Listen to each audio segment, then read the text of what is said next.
The opinions expressed on this program represent the viewpoints of individual authors or contributors and do not necessarily reflect those of Troy University. This is Alabama Politics with Steve Flowers, an in-depth interview with Alabama's top political newsmakers. Now, from the studios of Troy University, here is Steve Flowers.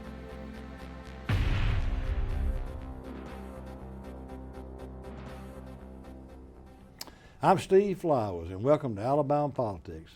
Folks, we're fortunate tonight to have as our guest one of the outstanding farm leaders in Alabama and one of the leading candidates for Agriculture Commissioner, Corey Hill from Marshall County.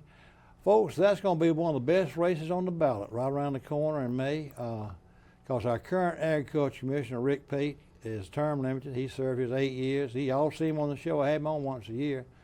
And we've got three really successful and prominent people in farming in Alabama seeking that open seat. And Corey Hill from Marshall County is the only one north of Baldwin County. If you can tell folks, he's the only one that's from the rest of Alabama. He's going to win that race on the friends and neighbors. Corey, good to have you on the show. Good to be here. Thank you, Steve. Thank you for coming on. Corey Hill was born and raised in Marshall County, wasn't you, Corey? I live within 3 miles of where I live now my entire life. Do you know that's not unusual in farming community? That's right. You don't ever see anybody, prominent farmers like y'all, that are, but of course, I guess it's so hard to buy land now that you almost have to be inherited land. Well, you know, years ago, whenever a farming family would get out or retire, the neighbor would buy the land and just keep on farming and grow their land. But now it's got so expensive. Usually when somebody gets out, it's developed or left the family farm or left the farm in general. That's kind of sad for the state. Corey, now you also are mayor of Douglas.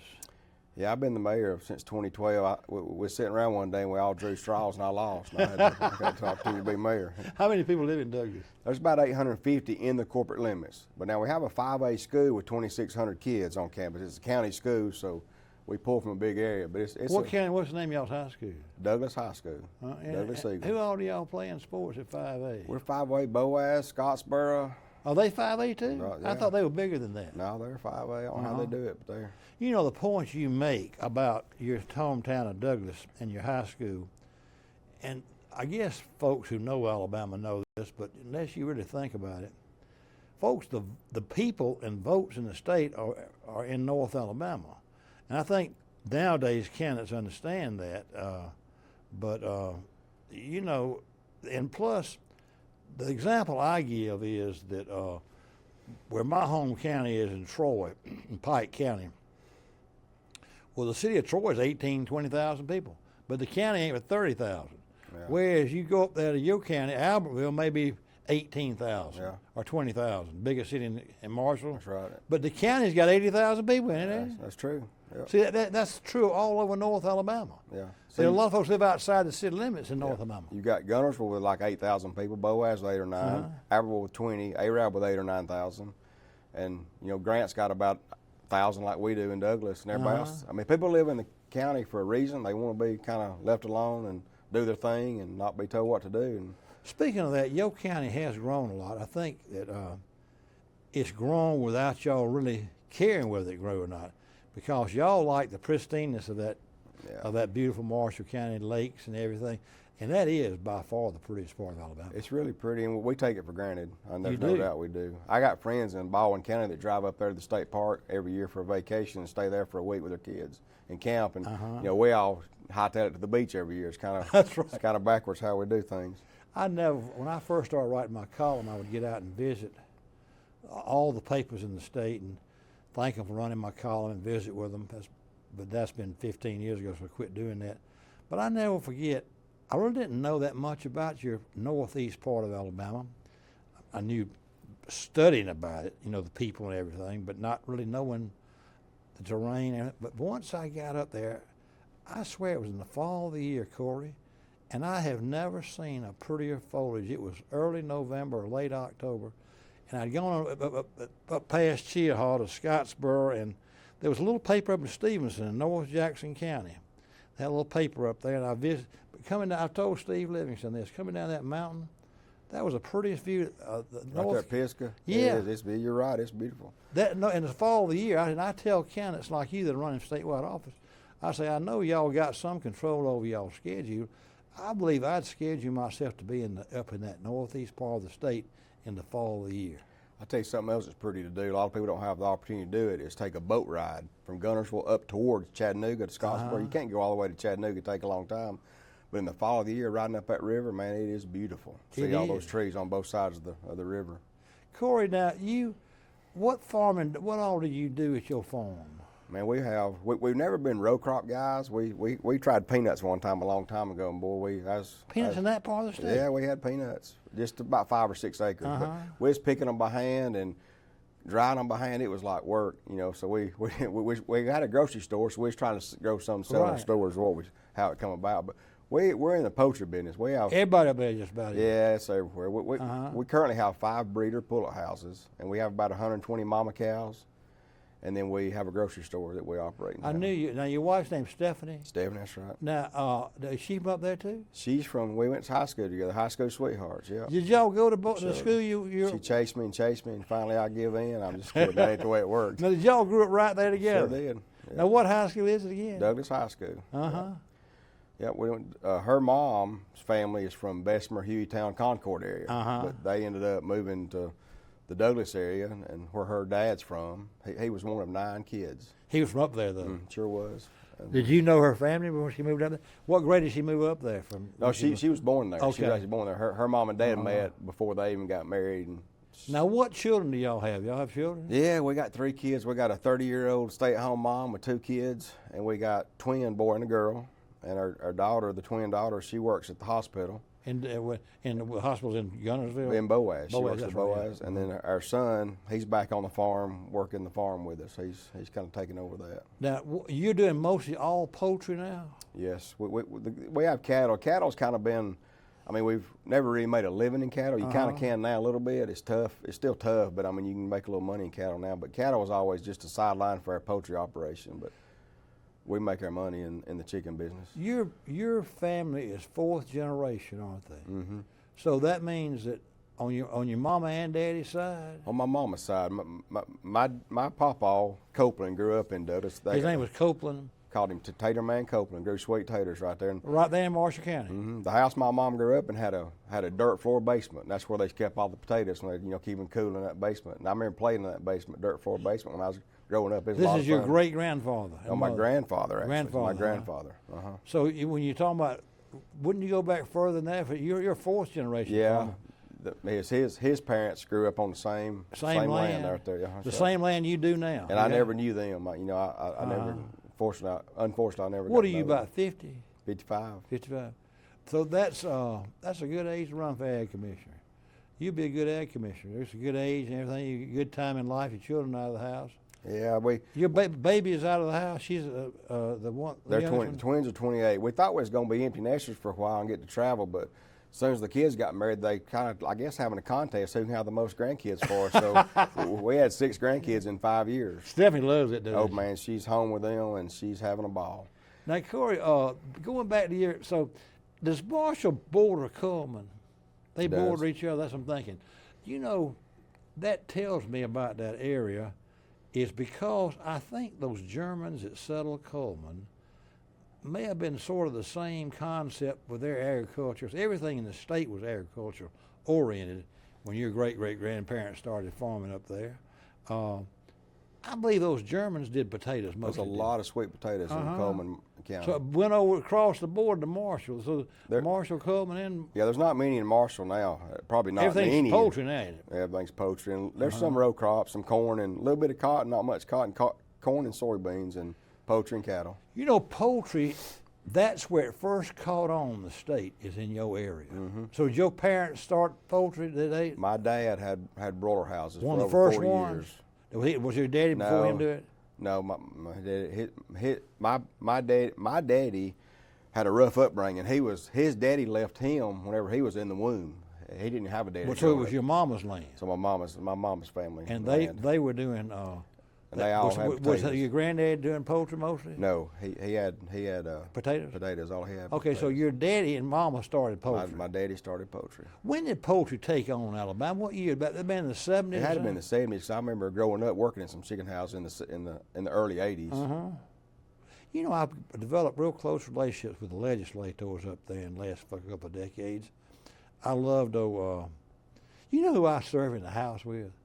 Do you remember old Euclid Raines, who was I remember blind? Euclid. Yeah, he drove around blind. Yeah, I remember Euclid. He could do everything. He was amazing. He could do anything he wanted Euclid to wrote do. a book. I've got a book about Euclid. Yeah. So I guess he wrote it blind. I think he did. He was a good guy. Nathaniel Ledbetter and I are real good friends. He likes to talk about. I went up to Nathaniel's 4th of July thing at Henniker. Did you go up there? I was there, yeah. And that was a fun That thing. thing's grown. It's amazing how big it is. It really has. This is about the only big political thing in the state now. Fortunately for you, it's up there close to your hometown. Yeah, it's not far. But everybody's got to come all over the state to it now. But I got to ride with Nathaniel on that float, and we got to telling stories about old Euclid. Boy, I'm gonna tell you one thing. You've got some good legislators up in that area. Oh, we got Ledbetter, Livingston. I love Schofield. Schofield's a good guy. Schofield and I come up in the Young Farmers together. Y'all the same age? He's a little younger than me, but I've known Clay a long time. Schofield and I talk all the time. He's a good guy. He called me Tree.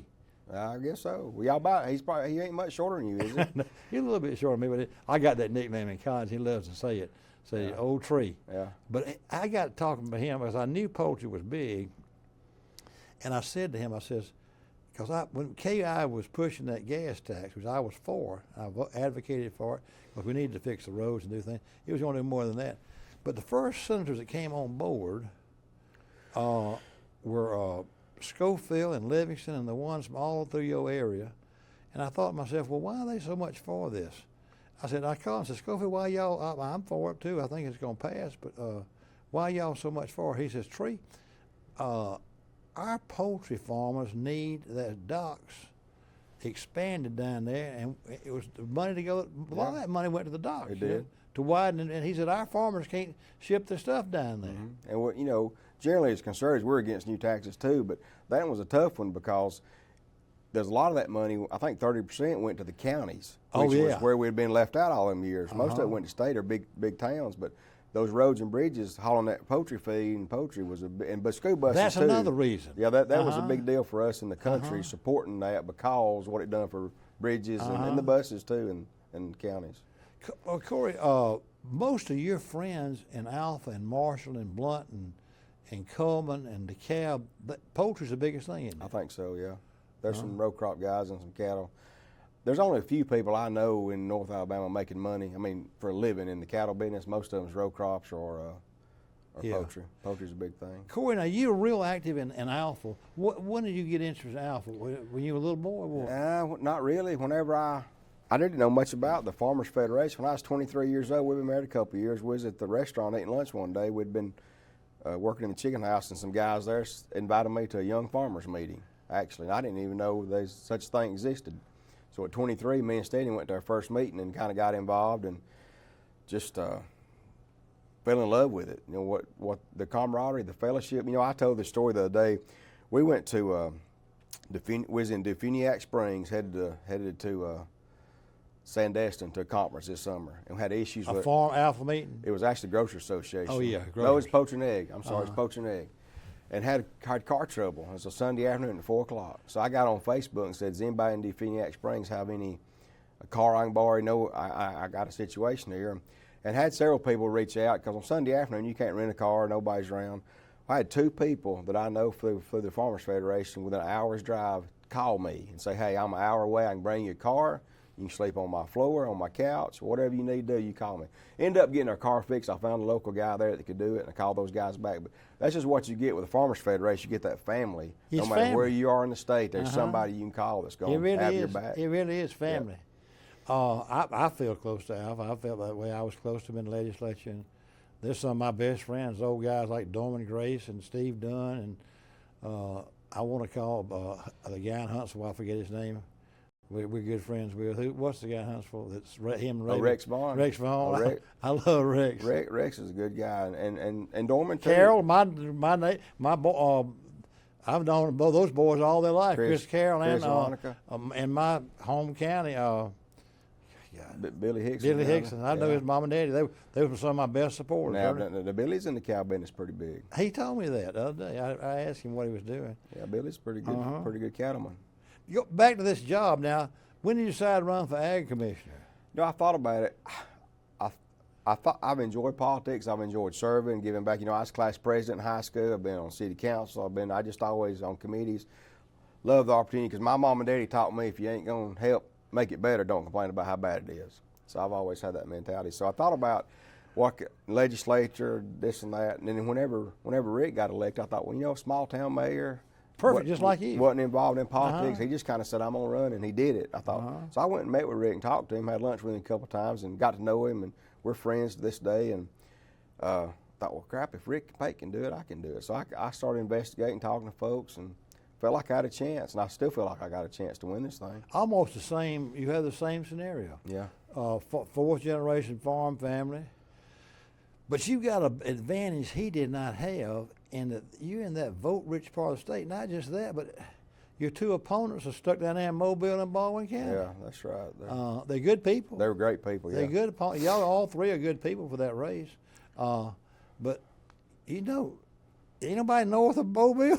Yeah. I mean, You know, especially North Alabama. Sometimes when you vote, you kind of hold your nose and vote for somebody against somebody.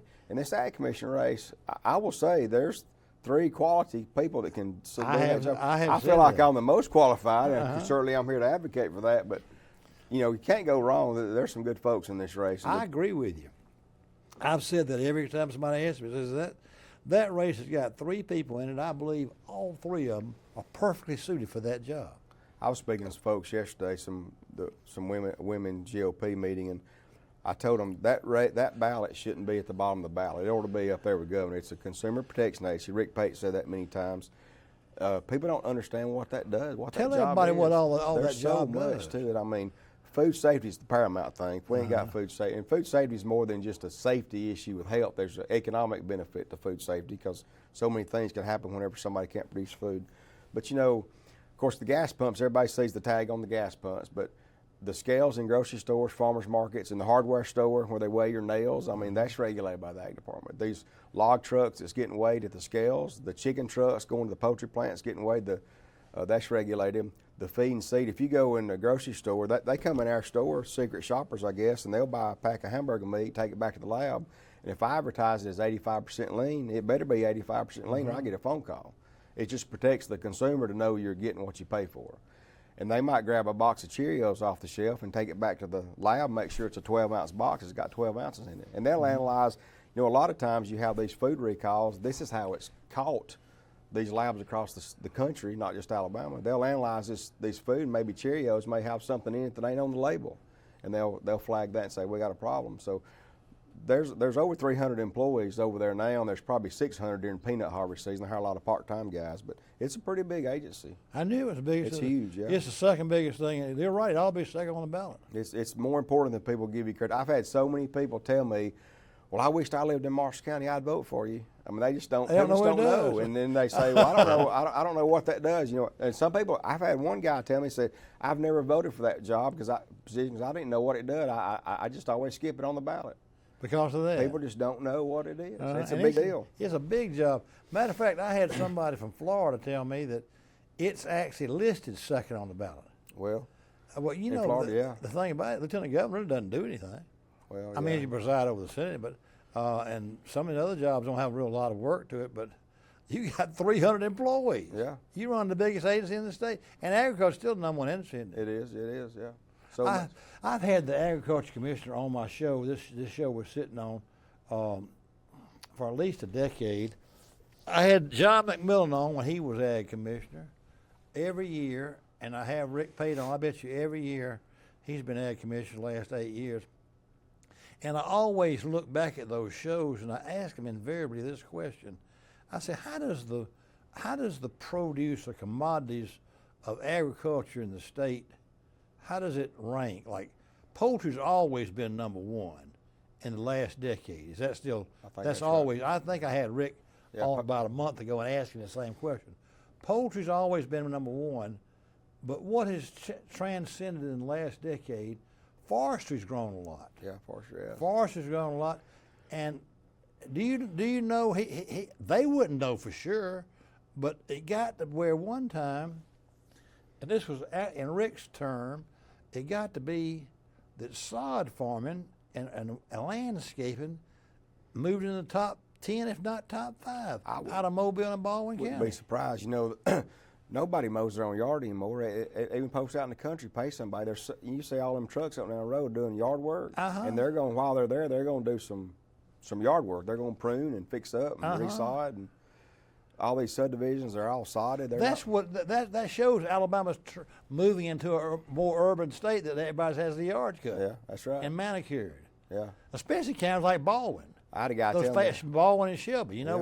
Nobody cuts their grass in Baldwin and Shelby County. No, it's just different now. I mean, that's why I had kids, so I'd have somebody to cut my yard. I don't pay anybody. And they got, they're not just that, but Rick had he was in landscaping business here in Montgomery. Very successful business.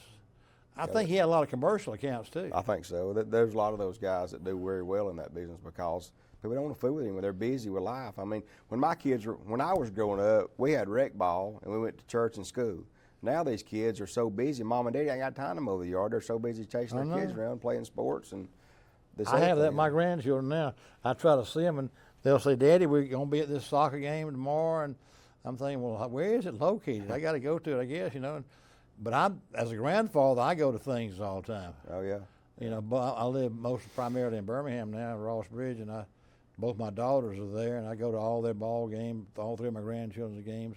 But back to your job, how you liking campaigning? It's hard. It's hard work, though, isn't it? I'm all over the state. I've been fortunate to go to all 67 counties. You made all 67. Yep. But I started. Some of them probably forget I came because I knew it was going to take a while.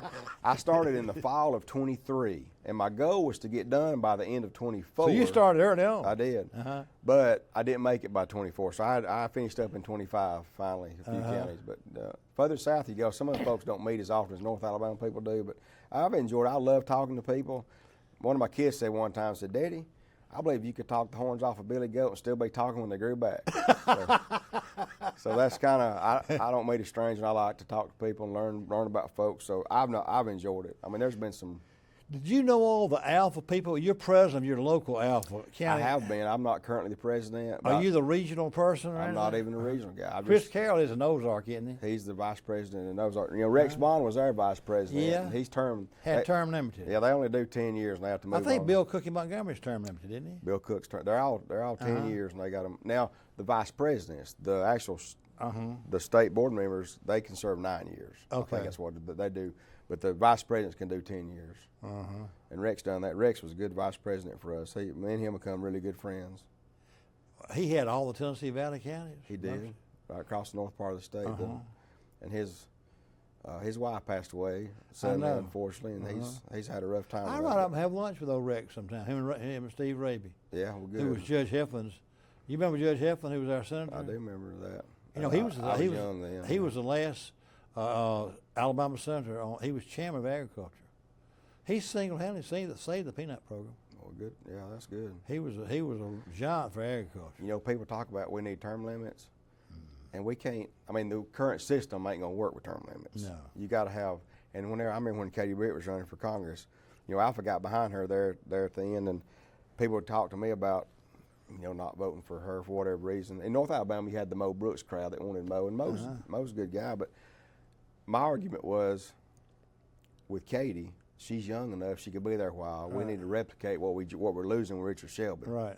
So we got to get, needs to get somebody young that can do the job. And Katie's done a great job. She's been spectacular. Speaking of that, Shelby, people don't realize how much Shelby did for Alabama. The reason that Space Command is coming back to Huntsville. It was originally designed for Huntsville, and Shelby got the money for it, for the Space Command thing, his sharing appropriations. So it was going to Huntsville all along. It was just brazen politics that the Biden administration moved it to Colorado, a Democratic state. You don't need to be playing football with that. That thing's a big thing. It's because, Corey, it's not just some fly-by-night sky thing. Our defense is going to be space-oriented now. And that's why that thing needs to have some stability and some things. And people don't realize how much Huntsville's grown. That was where I was going with that question, is I bet you've seen over your lifetime, been born and raised in Marshall, there are a lot of people who work up there in Huntsville that live in rural Marshall County. Oh, yeah, we have a lot of folks work the Arsenal that drive. That drive every day. How long a drive is it? It's less than an hour. Most people maybe 45. If they're on the south side of Huntsville, they go in that way. You can be there in 45 minutes. Most of them. I bet you that is attractive to somebody. Yeah, Live there in pristine lakes. And yeah, everything. you got that 45-minute drive to clear your mind and make phone calls, or get ready to go home with the family. You got to. Marshall borders Madison, doesn't it? It does. So that makes sense. I've always heard that's where a lot of the growth is coming from in Marshall County. Talk about the housing market going to crash or could correct or whatever. That ain't going to happen in Marshall County because so much of that coming out of. Everybody can't live in Madison County. Everybody can't live in Limestone. They've got to go somewhere else. And Marshall's, Jackson, all those surrounding counties are in a great spot. Actually, I think who has Marshall in the center? West Kitchen's one. West does, right? His district may go into Madison. It does. He has some in back. I think Livingston's does too. Hampton Cove, yeah, Livingston's got a little Madison. So both West and I tell you what, that community college system's a well thought of up there. Yeah, Whitmore's done a great job. Joe has done a great job. It is. That's important. He's got it clicking on all cylinders. Got a great community support. He's done a good. That was a good move. He was a good hire. He's done a good job. He's great. The community college system is poised to be the real engine for workforce development, getting people jobs. The workforce thing is set up perfect right now. If the industry says we need mechanics, they can shift and do mechanic. They can do, well, we got enough mechanics, let's do some air conditioning people. And they'll shift and they'll be ready in 2 or 3 weeks to start training HVAC guys. Yeah. They have we're shortage of truck drivers right now. Well, they got a program in Boaz that it's a free program. You can learn to get your CDL license up there. That hospital, is it on Boaz, around the Boaz Albert line there? Is it owned by Huntsville Hospital? It is now, and the Gunnersville ARAB Hospital is too. They That's merged. probably a good thing. It was. It cut their expenses so much by the buying power they had to buy supplies and things. My daughter works there, and she worked for them before they merged, and there's been some good and bad things that she's noticed. I mean, I'm not saying she's against it. I certainly don't want to, that get back to the people that but she's just noticed some things. There's a lot of benefits they've got. They get a little more time off now. Yeah. The pay's better. It makes more sense. Oh, yeah. Well, Corey, I hate to tell you, our time's up. Well, that was fast. Goes by here, doesn't it? It does. Sure Folks, does. our guest tonight has been Corey Hill, who's a prominent farmer and mayor of Douglas in Marshall County and northeast Alabama, pristine Marshall County. He is one of the 3 very viable candidates for agriculture commissioner in this coming May's primary, in the Republican primary. And we thank Corey Hill for being with us, and we thank you viewers for watching. Hope you tune again next week for Alabama Politics. Thank you, Corey. Yeah, thank you. Enjoyed it.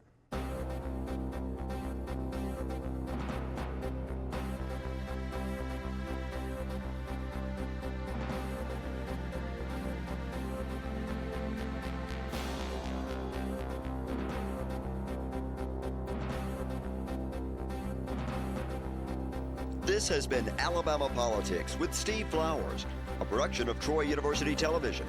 Opinions expressed on this program are not necessarily those of Troy University, its administration, faculty, staff, or students.